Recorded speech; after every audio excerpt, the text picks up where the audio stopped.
akan masuk dalam firman Tuhan dengan tema 10 tekad rohani peraih sukses, part yang ke-27 yang kembali akan dibawakan oleh Pastor Dr. Timothy Roy Kartiko, MA PhD. Waktu dan tempat saya persilakan. Terima kasih Bapak Handi, host kita. Para kekasih, kita akan tunduk kepala sekali lagi dan kita akan masuk dalam doa. Bapa yang baik dalam sorga, berikan kepada kami Tuhan roh dengar-dengaran, serta hikmat untuk menangkap segala rencana, segala berkat, dan segala hadirat dari Tuhan melalui pengetahuan kami akan firman yang kami terima di dalam Bible Study melalui Zoom ini. Tuhan, tidak ada seorang pun Kau lewatkan daripada anugerah, daripada berkat-berkat-Mu Tuhan. Tidak ada seorang pun Tuhan, paling muda dan paling tua, yang kelewatan kuasa dan jamahan ilahi di dalam hidup mereka ketika mengikuti Zoom ini Tuhan. Oleh sebab itu segala bentuk pekerjaan kuasa gelapan, roh-roh kenajisan dan duniawi, dan segala gangguan pada transmisi internet kami patahkan dan kami hancurkan dalam nama Yesus. Dan darah anak domba Allah menyucikan kami sekalian. Kami akan memulai menerima sabda-Mu hanya di dalam nama Tuhan Yesus Kristus, Juru Selamat dan Penebus kami. Dan kita yang percaya demikian mengaminkan. Amin. Para kekasih, pada petang hari ini kita kembali pada 93 hari tersisa di dalam tahun ini. Kita memasuki 100 hari kurang dari tahun ini. Saudara, dan kita ada pada part 27, bagian yang ke-27 dari 10 tekad rohani peraih sukses. Ya. Dan ayat emasnya terdapat dalam Yosua 1 ayat 8 dan 9. Saudara, dan saya masuk bersama dengan Anda pada subtema yang sudah 2 bulan ini kita masuki, yaitu subtema mengenai prospek mulia hanya bagi domba, hanya bagi mereka yang adalah domba yang baik. Jadi 10 tekad rohani peraih sukses,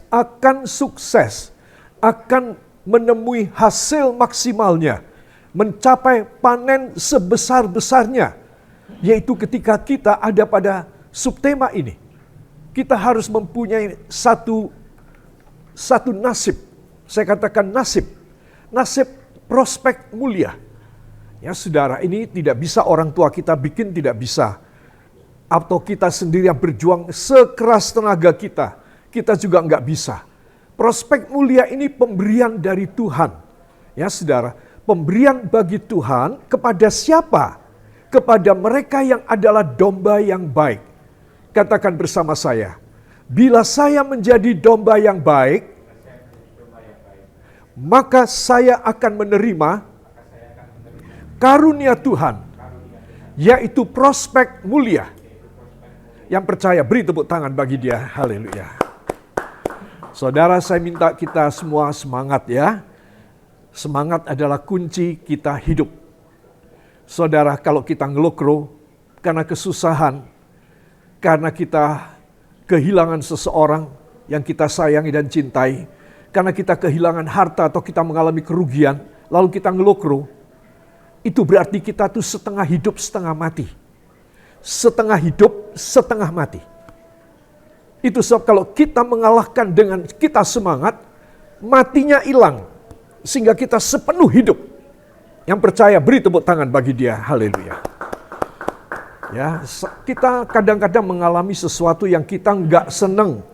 Tuhan, jangan sampai hamba terjadi demikian. Tuhan mengajari kita di dalam Injil Matius pasal yang ke-6, bila mana kamu berdoa, hendaklah kamu berdoa demikian. Kalimat yang terakhir, dan janganlah membawa kami ke dalam pencobaan. Janganlah membawa kami ke dalam pencobaan. Ya saudara, memang kita diajarin oleh Tuhan supaya kita minta, supaya kita jangan masuk dalam sesuatu kondisi atau sikon yang gak enak. Saudara, jangan sampai kami masuk ke sana Tuhan. Tetapi saudara, kita punya doa itu bagus. Kalau Tuhan ingin memberi yang lebih bagus lagi, maka kadang-kadang Tuhan mengizinkan situasi dan kondisi di mana kita masuk dalam pencobaan. Kita menangislah, kita emosional lah, kita meledaklah, kita punya rencana-rencana kriminal lah, kita nggak terimalah. Nah ini saudara, ini satu gangguan, satu jebakan, sesuatu ujian supaya kita itu gugur, gak jadi diberi oleh Tuhan. Ya saudara, kenapa? Karena kita tidak teguh berpegang kepada Tuhan dan kepada perjanjian firman-Nya. Coba saudara itu teguh memegang perjanjian Tuhan, saudara-saudara semangat terus. Wah, aku sedang mengalami ujian nih. Aku mengalami pencobaan nih. No problem. Pokoknya aku semangat. Ya, kalau aku semangat, aku dekat dengan Tuhan. Tuhan yang menyelesaikan pencobaanku. Tuhan yang membuat beres semua persoalanku. Tuhan yang menyelesaikan, hasilnya pasti bagus. Yang percaya, beri tepuk tangan bagi dia. Ya saudara, itu sebab saya ingin mengajak semua saudara ya. Kalau saudara datang dengan kelesuan, dengan keadaan yang ya banyak pikiran lah ya. Saya tidak tahu, cuma Tuhan yang tahu. Nah, kalau saudara mengalami banyak kepikiran, ayo semangat. Jangan dibiarkan terus kepikiran terus. Gimana ya aku bisa menyelesaikannya? Gak bisa, kau gak bisa nyelesain, percaya deh sama aku. Yang bisa menyelesaikan kau punya persoalan dan problema dan kemustahilan, itu hanya Tuhan Yesus Kristus saja. Yang percaya beri tepuk tangan bagi dia. Jadi, saya tegaskan, kalau saudara sedang dalam keadaan yang ambigu, dalam keadaan yang bimbang, saudara langsung aja dijawab ya. Langsung ambil keputusan ya. Enggak, aku harus datang sama Tuhan. Aku harus mengangkat tangan. Aku minta tolong sama Tuhan supaya Tuhan turun tangan. Kalau aku angkat tangan, Tuhan akan turun tangan menyelesaikan semuanya bagiku. Jadi para kekasih, ibu-ibu rumah tangga, bapak-bapak kepala rumah tangga, kakek dan nenek inggih menika ingkang sampun sepuh, semua yang sudah tua dan merasa, semua yang masih terlalu muda dan merasa tidak mampu. Saya pesan satu hal, semangat mencari Tuhan. Carilah Tuhan dan hiduplah, kata Nahum. Kitab Nahum menulis mengenai soal apa? Kematian. Tetapi dari awal pasal 1 kitab Nahum itu sudah memberitahu bahwa kematian ini dikalahkan oleh apa? Dikalahkan oleh mencari Tuhan. Jadi kalau kita itu hidup setengah mati, hidup dalam kematian, ekonomi mati, kesehatan mati, kebahagiaan mati, harapan masa depan mati. Ibu dan ayah yang sudah tua berharap anaknya bisa menyokong, anaknya bisa membantu. Itu pun mati. Ternyata anaknya nggak bisa. Saudara, anak-anakku yang masih remaja dan muda berharap orang tuaku bisa menyokong aku sampai aku bisa goal, bisa dapat gelar dalam kuliah ini atau dalam pelajaran ini. Ternyata tidak bisa. Nah, kalau saudara sudah tahu masalah ini, saudara, bagaimana saudara bisa sukses? 10 tekad sukses ini artinya tekad itu semangat. Sing semangat, be spirited, or you will be in vain, and you fail. You faint, you fail. Anda dalam keadaan lemes, pingsan, kamu gagal. Itu sebab semangat adalah suatu kehidupan. Ya saudara, selalu semangat. Iblis bisikin, kamu kayak gini kok semangat gimana sih? Uangmu itu digondol orang, kamu rugi. Kamu gak ada untung. Kok kamu harus semangat tuh gimana? Jangan percaya sama pendetamu. Biasa dia omongannya itu ngibul terus. Saudara bilang, iya ya, pendetaku suka ngibul ya. Nah, cilaka saudara. Ya, itu sebab saudara harus mempunyai suatu tenaga, semangat, spirited, supaya saudara ini bisa dekat dengan Tuhan. Amin. Yang mau dekat dengan Tuhan, beri tepuk tangan yang meriah bagi dia. Ya saudara, puji Tuhan. Ya, saya perlu bicara ini agak panjang, karena kalau saudara lemes, saya nggak bisa maju. Ya, para kekasih, mari kita akan lihat bersama di sini. Bagaimana kita harus mengalahkan semua keadaan. Saya masuk pada tekad yang keempat ya sekarang. Ya saudara, tetapi sebelum tekad yang keempat, saudara, ada 3 rahasia yang semuanya ada pada Wahyu 3 ayat yang ke-8. Mohon seorang saudara suka bacakan buat kita. Kitab Wahyu pasal yang ketiga ayat yang ke-8.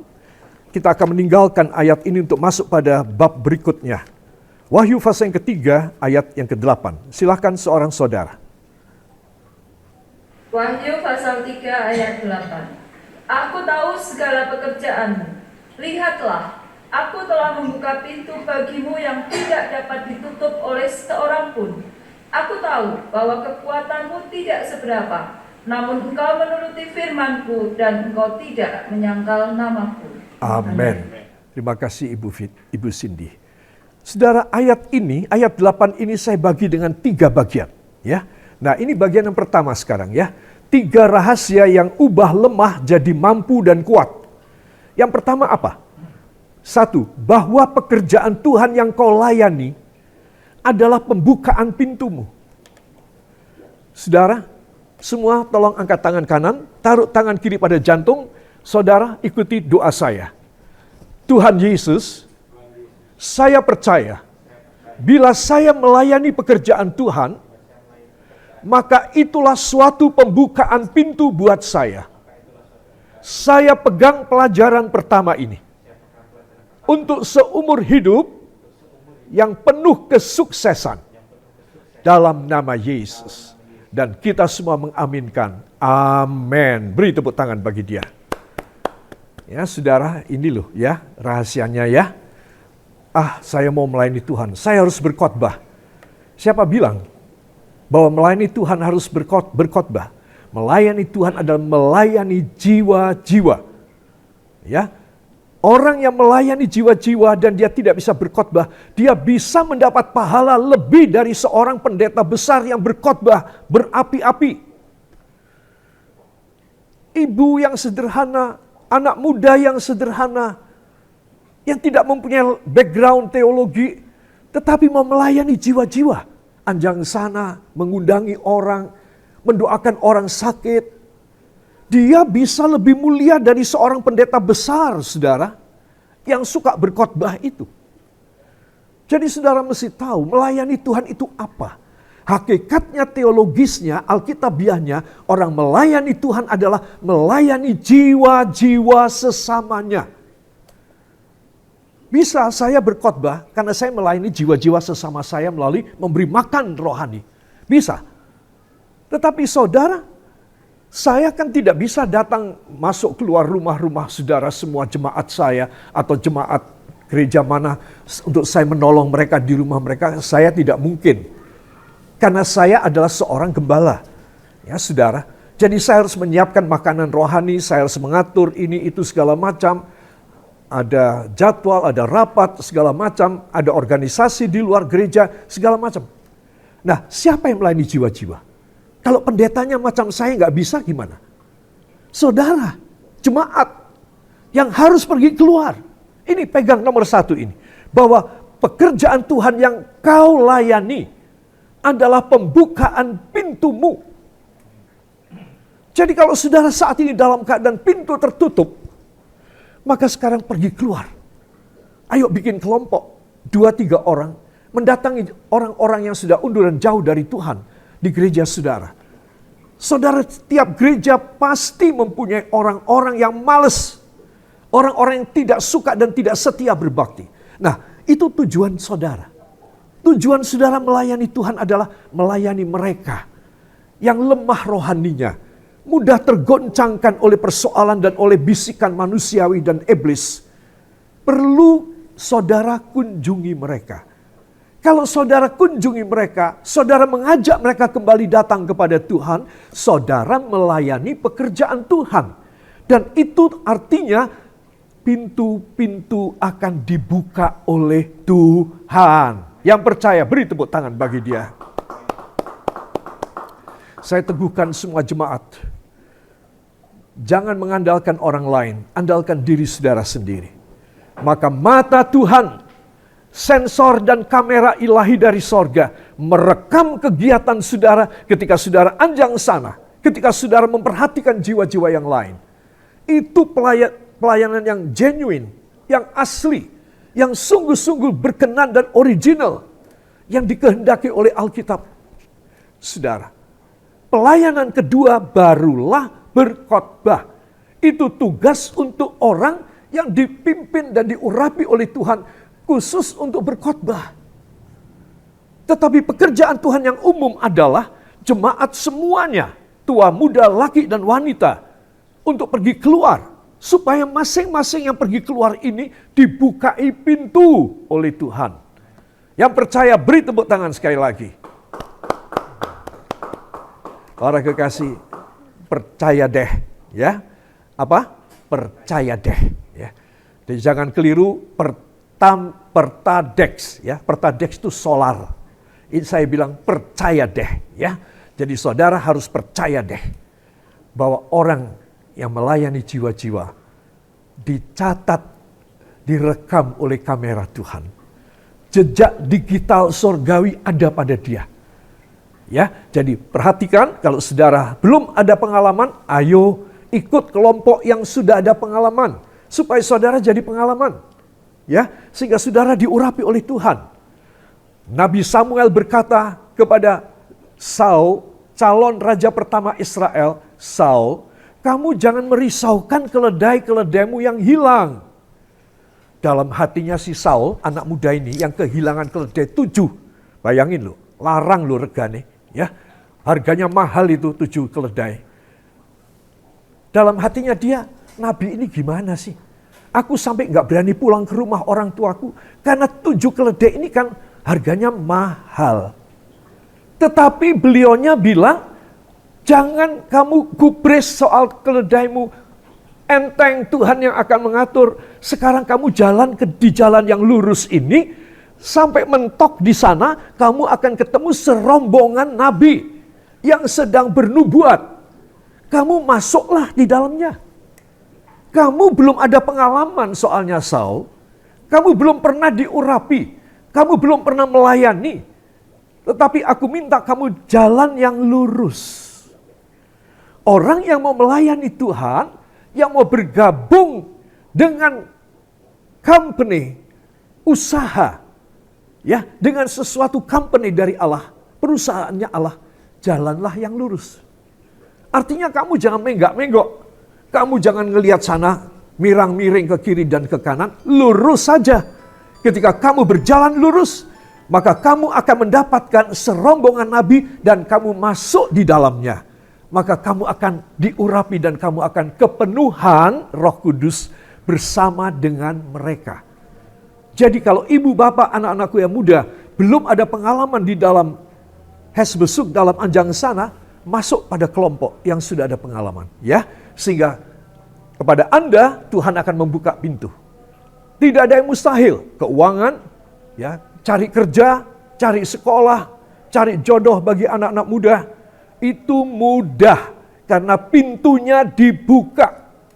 Kalau pintunya tertutup, saudara mau berjuang kayak apapun, jungkir balik, gak bisa.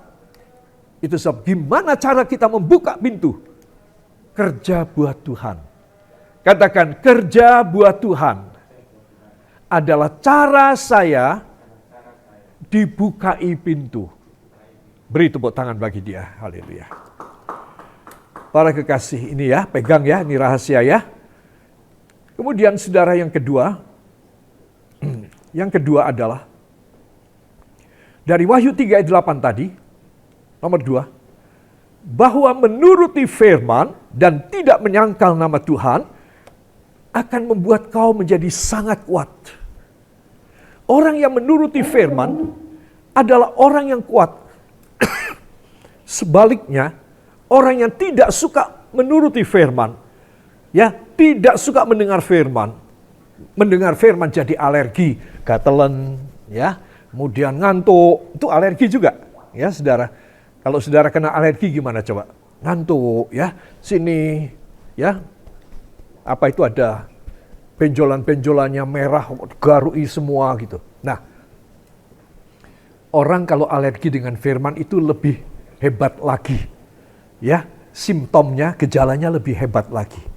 Itu sebab, marilah menuruti firman Tuhan. Maka saudara akan menjadi sangat kuat. Kalau saudara tidak suka menuruti firman, saudara dan saya sangat lemah. Kalau kita lemah, sasaran empuk buat setan. Ya, kalau dia sudah bisa mengkooptasi saya, ambil saya, membawahi saudara, dia mendominasi di atas kita, lalu tiba-tiba kita mati, meninggal dunia. Apa terjadi pada kita? Masuk neraka. Dus orang yang tidak menuruti firman berarti dia menuruti setan. Kalau dia menuruti setan, anak-anak Tuhan dengar. Ketika dia tiba-tiba mati mendadak, atau tidak mendadak, tetapi tiba-tiba dia koma, dia pingsan, dia tidak sadar, sampai 2 bulan, 3 bulan, waduh sudah, gak ada harapan deh. No hope.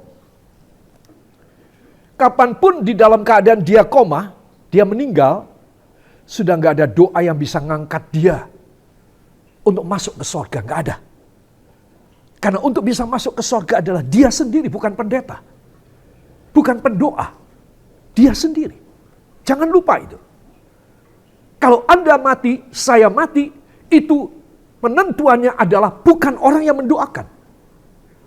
Penentuannya sorga neraka adalah kita sendiri. Yang mati itu. Jadi ini ngeri loh saudara. Itu sebab orang yang tidak suka dan alergi terhadap firman, ya kalau disuruh datang kebaktian, didorong suami ibu atau istri bapak atau anak-anak, gak mau, alasannya ada aja, yang pelajaran, yang kuliah, yang jalan-jalan sama pacar segala macam mencari duit. Itu tanda bahwa anggota keluarga Anda ini alergi dengan firman.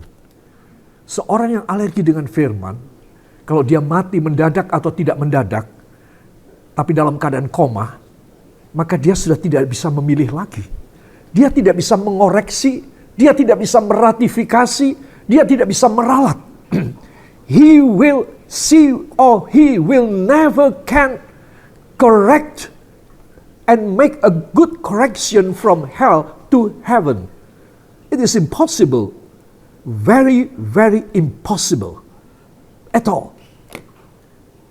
So, when he or she can correct it, the path to heaven, while she or he still alive.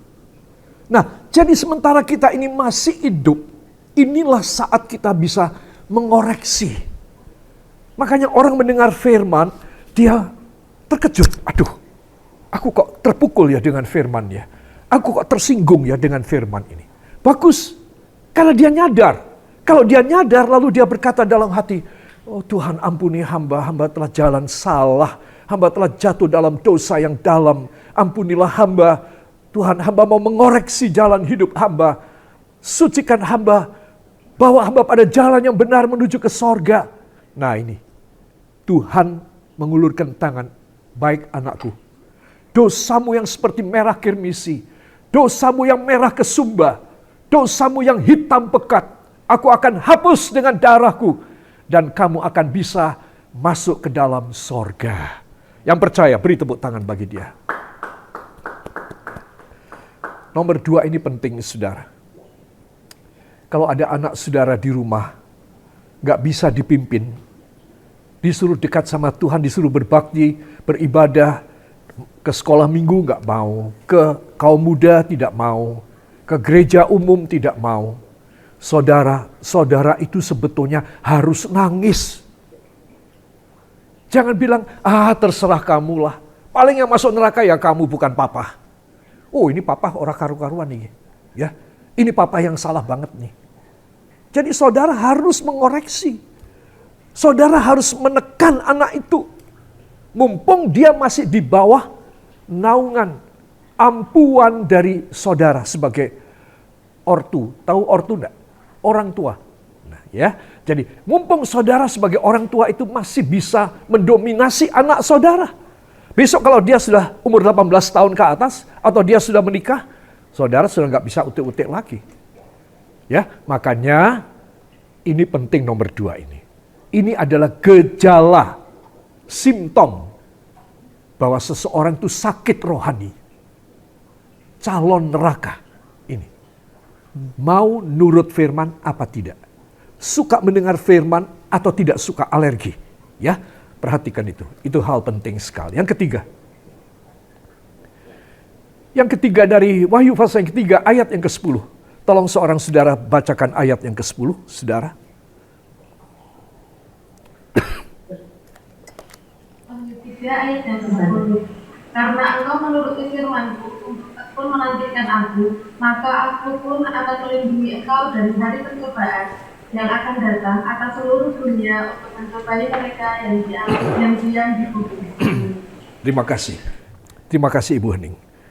Saudara, karena engkau menuruti firman-Ku untuk tekun menantikan Aku, maka Aku pun akan melindungi engkau dari hari pencobaan yang akan datang atas seluruh dunia untuk mencobai mereka yang diam di bumi. Saudara, wow, ya. Ini menjelang kematian kedua alias kiamat. Ya, ini menjelang. Nah, Tuhan akan menyelamatkan kita. Sehingga kita nggak sampai masuk di dalam hasil kiamat, yaitu kematian yang kekal, kematian kedua. Orang yang dilahirkan 2 kali akan mati cukup 1 kali. Bagaimana kita bisa dilahirkan 2 kali? Nikodemus, seorang Farisi, ahli Taurat, salah satu dari 70 orang Sanhedrin. 70 orang Sanhedrin ini adalah para tetua ahli hukum adat istiadat Taurat. Nikodemus ini salah satu jagonya. Ya, saudara. Datang kepada Tuhan Yesus pada malam hari karena dia takut. Banyak mata-mata, dia takut. Tetapi dia sangat ingin tahu jalan keselamatan. Memberanikan dirilah ia pada suatu malam dan ketuk tempat di mana Yesus menginap dan ketemu Tuhan Yesus. Dan dia berkata, "Guru, apa yang aku harus lakukan agar supaya aku diselamatkan?" Wah, ini satu pertanyaan yang original. Jujur, sangat tulus. Pertanyaan yang suci. Tuhan menjawab, "Nikodemus, kamu harus dilahirkan kembali." Tuhan, bagaimana aku bisa dilahirkan kembali? Aku sudah tua. Apakah aku masuk dalam kandungan ibuku? Bukan. Kamu harus dilahirkan kembali oleh air dan roh. Nah, maka kamu akan lahir kembali. Kalau kamu lahir kembali, kamu selamat. Jadi Tuhan menganjurkan lahir pertama secara biologis, ya, secara kedokteran, secara ilmu kebidanan, ya saudara, dan lagi secara alkitabiah, baptisan air. Kamu harus dilahirkan oleh air, melalui air, yaitu baptisan air. Kalau orang dilahirkan 2 kali, satu dari ibunya, satu dari baptisan air, maka dia cukup mati 1 kali. Mati 1 kali dia sudah masuk ke sorga. Tetapi kalau seorang dia tidak mau dilahirkan 2 kali, dia cuma dilahirkan oleh ibundanya saja, dan dia tidak mau dilahirkan di dalam baptisan air, saudara, maka dia harus mengalami mati 2 kali. 1, mati, dia dikubur atau kremasi.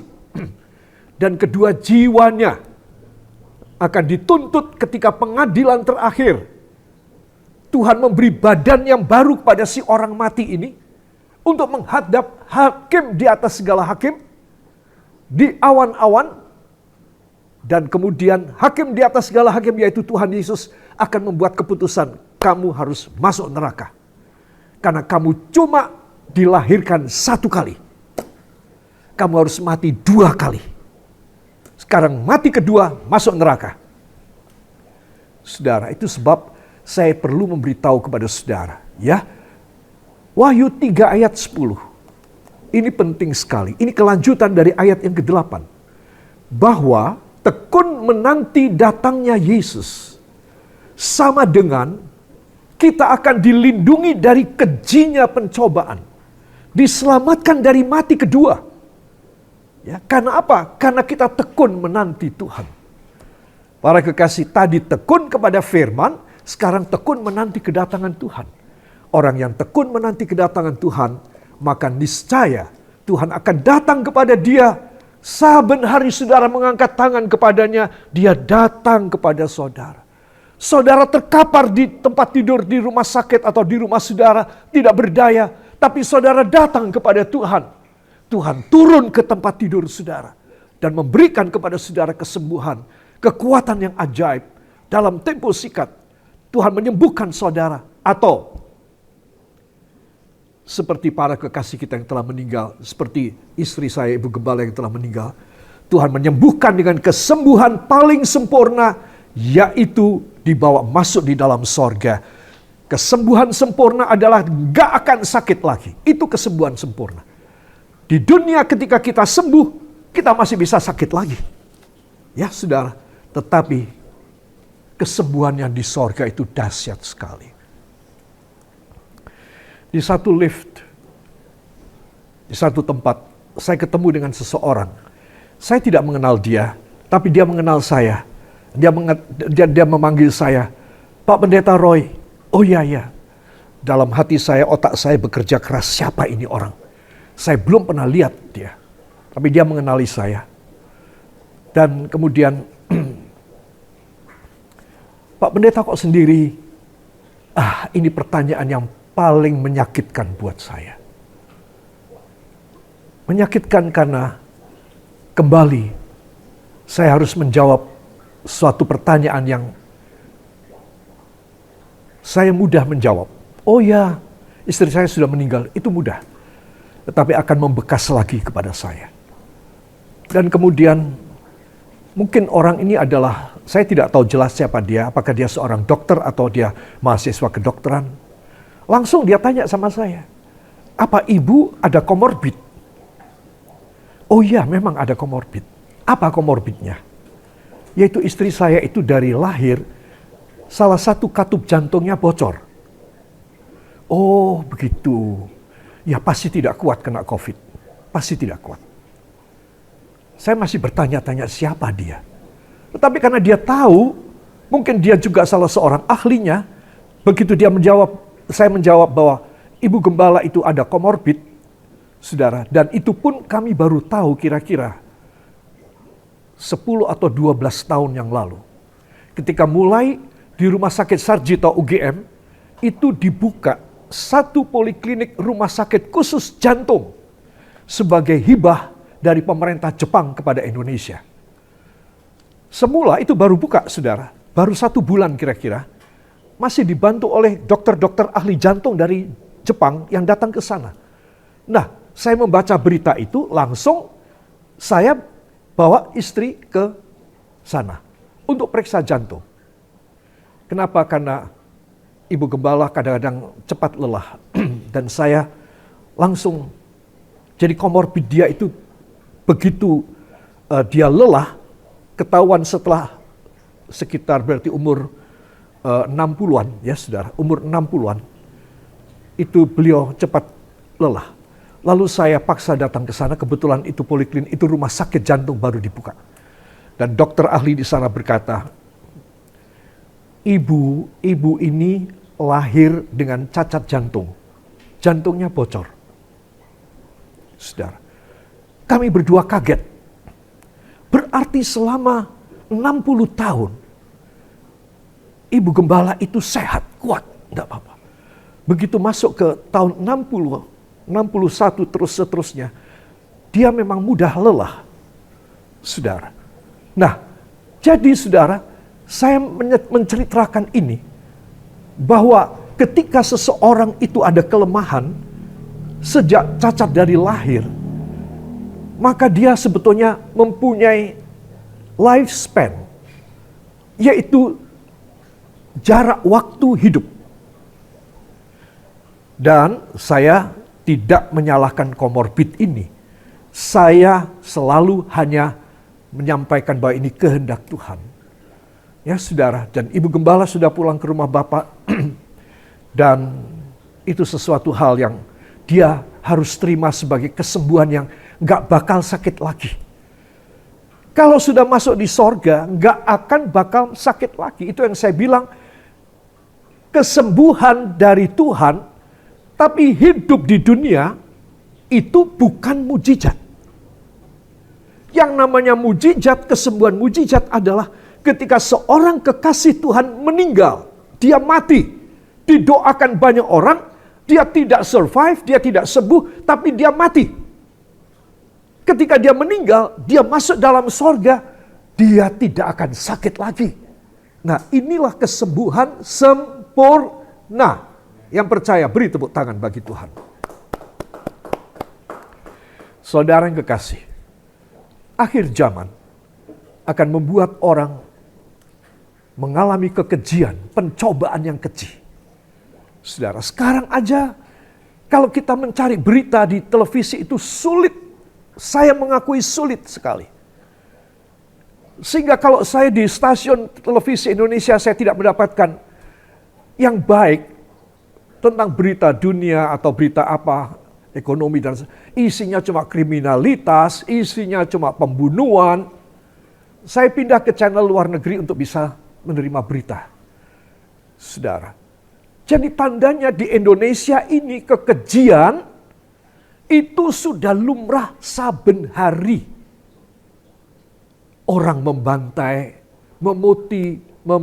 memutilasi, ya saudara, itu biasa.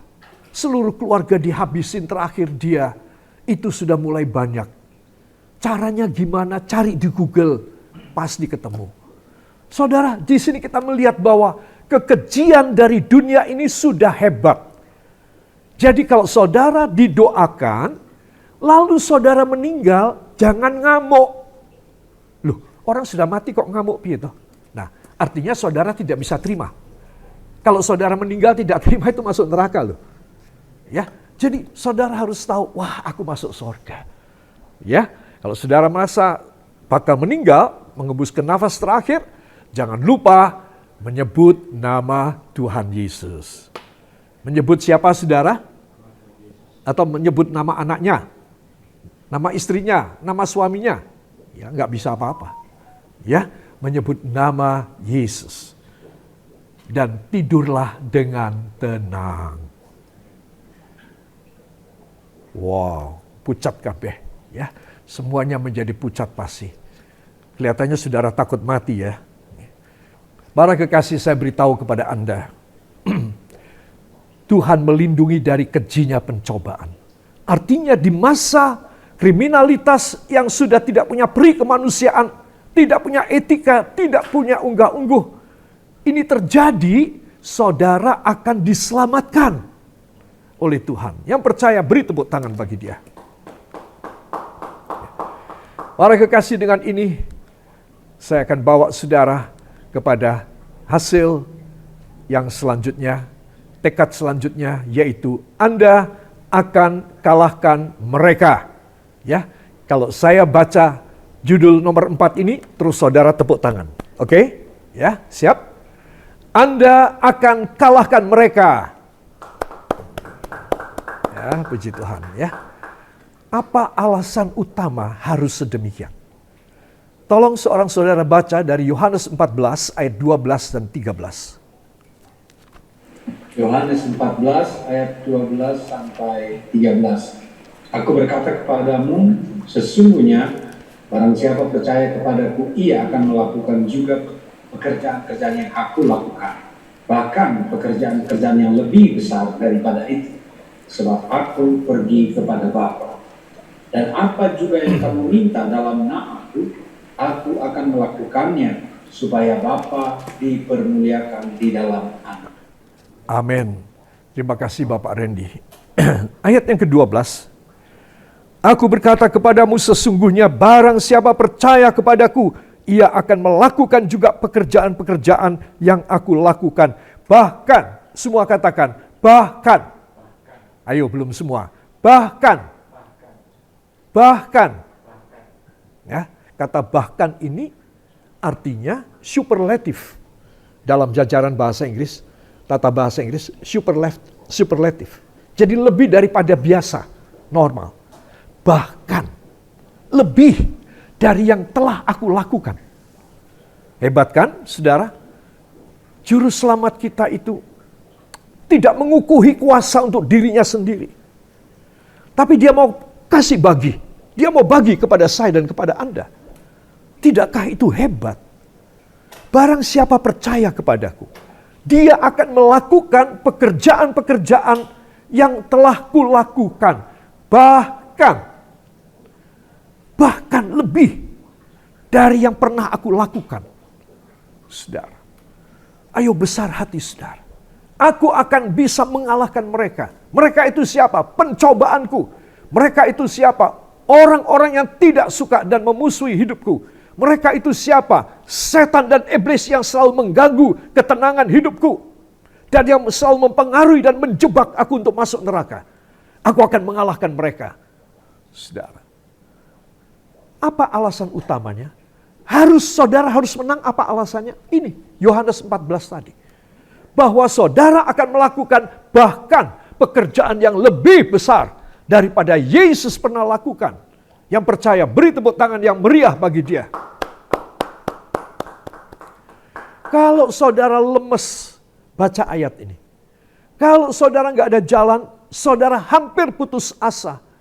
Saudara sudah mulai ada trigger, pemicu, pelatuk yang akan saudara tarik supaya menimbulkan sesuatu bencana.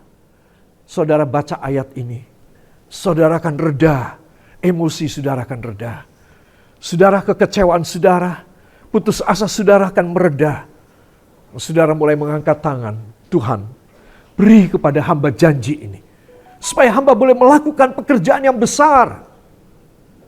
Apa yang hamba hadapi sekarang di dalam rumah ini, Tuhan, pada pekerjaan, pada hari tua, pada masa depan anak-anak, Tuhan, sangat membingungkan. Hamba tidak mampu, hamba tidak kuat. Tetapi Yohanes 14:12, bahkan, semua katakan bahkan, pekerjaan-pekerjaan yang lebih besar dari yang Tuhan lakukan. Amin. Saudara, orang yang putus asa baca ini semangat lagi. Ya, semangat lagi. Orang yang tidak ada gairah hidup, orang yang merasa lonely, baca ini. Bangkit kembali semangatnya. Saudara, saya tidak mau tergerus oleh keadaan dunia atau keadaan saya pribadi. Tidak mau. Saya mau bangkit terus. Saya mau bangkit terus. Saya mau bangkit terus. Itu yang membuat saya penuh dengan semangat. Itu yang membuat saya bisa dipercaya oleh Tuhan. Karena saya tidak mengandalkan pada kemampuan saya. Saya mengandalkan pada Yohanes 14 ayat 12. Sangat simple. Sangat sederhana. Tidak ada modal yang saya sertakan di dalam usaha ini. Nggak ada. Semua modal, semua energi dari Tuhan semata-mata buat saya. Kalaupun ada modalnya adalah iman saya yang sebesar biji sesawi. Itulah yang saya pakai untuk bisa menurunkan Yohanes 14:12 di dalam hidup saya. Kalau sekarang ada dari antara kita semua yang hadir dalam Zoom meeting ini, tadi datang dengan gontai, datang dengan bimbang, ragu, pikiran berat. Aku datang enggak ya? Kalau enggak datang nanti gimana? Kalau datang kok aku rasanya males, aku rasanya lemes. Saudara, datang saja. Lain kali saudara lemes, datang saja. Firman akan memberi kekuatan yang dahsyat kepada Anda. Juga ketika kita membaca Yohanes 14:12. Ini pengalaman pribadi saya nih loh, saudara, sampai detik ini. Iki loh, wonge sik urip iki loh. Ya apa sih, Rek? Iki loh, wonge sik urip iki loh. Saya ingin supaya saudara tahu bahwa saya hidup oleh karena Yohanes 14:12. Itu salah satu alasan saya hidup. Itu sebab para kekasih, jangan sampai roh putus asa, roh kekecewaan membelenggu hidup saudara. Jangan sampai roh kecil hati. Tuhan membedakan, orang lain dijawab, aku belum dijawab. Jangan bilang begitu. Engkau dosa bilang begitu. Engkau daripada bilang begitu, lebih baik angkat dua tanganmu dan bersyukur kepada Tuhan. Amin. Apa saudara? Bersyukur. Kalau saudara dalam keadaan yang sulit, saudara mengangkat tangan dan bersyukur kepadanya, Tuhan cepat jawab. Segera dia akan jawab kepada saudara. Tapi kalau saudara mulai ngomel, ya, biasalah orang ngomel itu. Dalam bahasa Jepang namanya ngomyang. Nah, itu orang yang suka ngomyang gitu itu, wah sudah, wis sampai berbusa-busa itu mulutnya itu. Saudara, apa kira-kira Tuhan suka apa enggak? Tuhan enggak suka. Tuhan bilang sama malaikat ya, cut malaikat, cut. Nah, repot kita orang ya. Tetapi kalau saudara tidak suka mengeluh, enggak suka banyak mulut, ya ini pelajaran banyak mulut ini mahal sekali loh harganya. Hati-hati loh. Saya minta jemaat Kristus Penebus tidak boleh banyak mulut ya. Belajar tenang. Banyak mulut tanda kejiwaan, salah satu tanda psikologis bahwa kita sedang dalam proses sakit jiwa. Tak kasih tahu. Saya bukan seorang psikolog, tapi saya seorang otodidak. Saya banyak belajar. Saudara, saya belajar sendiri. Jadi saya tahu, orang yang suka ngomel, suka gosip, itu adalah proses nomor 2 dari sakit jiwa. Semua ada 7 langkah. Untuk seseorang sehat, jiwanya sehat, bisa sakit jiwa, itu 7 langkah. Dan ini langkah yang kedua. Banyak mulut. Ya, orang Belanda bilang te veel praten. Ya, banyak mulut. Ya, kita harus sedikit mulut. Kalau nggak penting, nggak usah nanggapin orang. Ketika saudara mau nanggapin orang, saudara kepancing. Tahu kepancing? Kepancing itu dari kata pancing. Ya, ditambahi kata ke. Pancing adalah sesuatu untuk mancing. Betul nggak? Nah itu. Jadi kalau saudara kepancing, saudara itu adalah iwak yang bodoh. Ikan yang bodoh. Ya, lihat ini mangsanya nih. Wah, ini kesukaanku ini ikan ini ya. Lalu si ikan besarnya, cep. Ya, saudara, kepancing dia. Orang yang banyak mulut itu kepancing terus. Bukan saya tidak suka, Tuhan tidak suka. Kalau Tuhan tidak suka, saya tidak suka. Itu sebab jemaat yang saya layani harus tahan mulut. Kalau nggak penting nggak usah omong. Biar dianggap goblok ora popo. Ya, lebih baik dianggap goblok daripada masuk neraka. Ya, yang setuju beri tepuk tangan buat Tuhan. Para kekasih, saya lanjutkan sebagai penutup. Jadi, para kekasih perhatikan baik-baik ya. Saya memberi contoh 1 Samuel 16 ayat 13. Tolong seorang saudara bacakan. Ini orang tidak banyak mulut nih. Ini orang hebat. 1 Samuel pasal yang ke-16 ayat yang ke-13. 1 Samuel pasal 16 ayat yang 13. Samuel mengambil tabung tanduk yang berisi minyak itu dan mengurapi Daud di tengah-tengah saudara-saudaranya. Sejak hari itu dan seterusnya berkuasalah roh Tuhan atas Daud. Lalu berangkatlah Samuel menuju Rama. Amin. Terima kasih, Saudari Novi. Samuel mengambil tabung tanduk yang berisi minyak itu dan mengurapi Daud di tengah-tengah saudara-saudaranya. Ada berapa bersaudara anak Bapak Isai? Ada 8 bersaudara. Banyak ya anaknya. Kalau saudara ke Israel sekarang ini pun, tradisi anak banyak itu tetap mereka pegang. Pengantin yang baru menikah 3 tahun, ya anaknya 3. Jadi kalau saudara berjalan di pinggir jalan, saudara melihat satu keluarga bawa 7 anak kecil-kecil, saudara bisa punya pikiran, mereka berdua suami istri ini baru menikah 7 tahun atau 8 tahun. Karena 1 tahun 1 anak. Itu tradisi Israel. Ya saudara. Nah, jadi Bapak Isai dan istrinya, siapa nama istri Bapak Isai siapa? Ayo, siapa yang tahu? Siapa yang tahu nanti dapat hadiah nanti. Ayo. Siapa nama istri Bapak Isai? Siapa? Isai. Siapa yang jawab? Ibu Isai. Ya. Nanti dapat hadiah. Ya. Nanti Ibu Isai dapat hadiah, ya. Nah, jadi itu namanya Ibu Isai. Ya. Nah, karena Alkitab tidak menulis siapa namanya. Perhatikan para kekasih. Jadi, Bapak Isai ini, saudara, 7 anaknya itu semua ngawulo jadi pegawai istana dari Raja Saul. Anak ke-8 ketika mulai dewasa, 17 tahun mulai melamar. Ditolak. Kenapa? Karena anaknya imut-imut. Ya, wajahnya imut-imut. Ya, saudara. Baby face, agak pendek. Seperti saya begini. Jadi nggak diterima jadi tentara. Ya, nggak bisa wajahnya garang gitu, nggak bisa. Jadi sama orang tuanya disuruh menggembalakan kambing dan domba.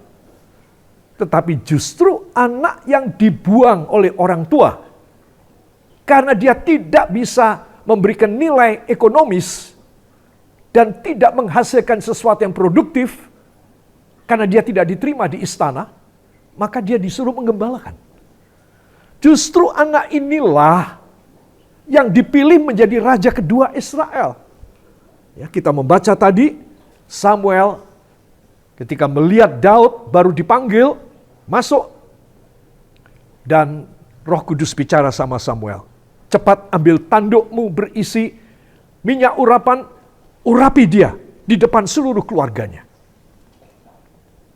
Samuel memanggil, menyuruhnya berlutut, dan Samuel menuangkan minyak dari tanduk itu dan membasahi rambut kepala sampai ke pundak daripada Abraham.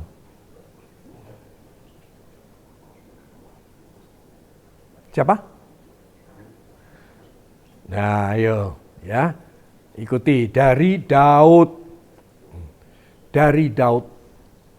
Nah, Alkitab mengatakan ini indah sekali. Sejak hari itu dan seterusnya. Tolong ulangi. Sejak hari itu dan seterusnya. Nah, jadi orang yang diurapi oleh Tuhan bukan momentum saat itu saja, ya, pada waktu itu saja, tetapi seterusnya. Bukan sesuatu yang monumental bagi seseorang diurapi, bukan. Tetapi pengurapan ini adalah suatu jalan hidup. Terus kalau saudara mau mengalahkan segala macam hal yang tidak baik dalam hidup saudara, saudara membutuhkan iman saudara pada Yohanes 14 ayat 12. 2. Saudara membutuhkan pengurapan dari Roh Kudus. Karena saudara diurapi Roh Kudus sejak hari itu dan seterusnya. Saudara akan ada di dalam pengurapan Roh Kudus. Sehingga dengan demikian saudara akan bisa mengalahkan mereka semuanya. Yang percaya beri tepuk tangan bagi Tuhan. Ya, ini penting sekali. Ya, saya akan lanjutkan besok 2 minggu lagi pada ayat Yesaya 54 ayat 17. Tapi cukuplah sampai di sini sekarang. Supaya Daud si lemah sejak diurapi Roh Allah, dikuasai Roh Allah luar biasa. Saya ingin selesainya Zoom meeting ini, Bible study ini, saudara dan saya dikuasai Roh Allah seumur hidup kita. Yang percaya beri tepuk tangan yang meriah bagi dia. Para kekasih, mari kita tunduk kepala, kita akan masuk dalam doa. Siapkan minyak urapan saudara. Sama seperti Daud diurapi, sekarang saudara dan saya akan diurapi oleh Roh Kudus. Angkat tangan kanan dengan minyak ini dan taruh tangan kiri pada jantung saudara. Dan mari kita akan berdoa. Semua tirukan doa saya. Ya Allah Roh Kudus, sekarang tiba saatnya hamba yang lemah ini, seperti Daud yang lemah, kiranya Engkau urapi dengan urapan Roh Kudus-Mu melalui minyak ini. Oleh sebab itu, dalam nama Yesus, saudara tolong dioles pada dahi saudara, katakan, dalam nama Yesus, saya diurapi oleh Roh Kudus yang memenuhi hidup saya. Hari ini dan seterusnya, hidup saya akan berubah. Dan nama Tuhan saya tinggikan. Pekerjaan ilahi yang dahsyat, berkat yang limpah, kesegaran dan kebugaran, Tuhan berikan kepada saya. Saya akan dipakai untuk menyelamatkan jiwa-jiwa, melayani pekerjaan Tuhan sampai akhir hayat saya. Dalam nama Yesus, terjadi demikian. Angkat dua tangan saudara dan ucapkan terima kasih. Terima kasih Bapa. Terima kasih Yesus. Sekali lagi, terima kasih Bapa. Terima kasih Yesus. Terima kasih Roh Kudus. Beri tepuk tangan bagi dia. Diberkatilah saudara yang telah menerima firman, pengajaran ini, dan juga pengurapan minyak hanya di dalam nama Tuhan Yesus Kristus, Juru Selamat dan Penebus kami. Dan kita yang percaya itu terjadi, mengaminkan. Amin. Tuhan memberkati.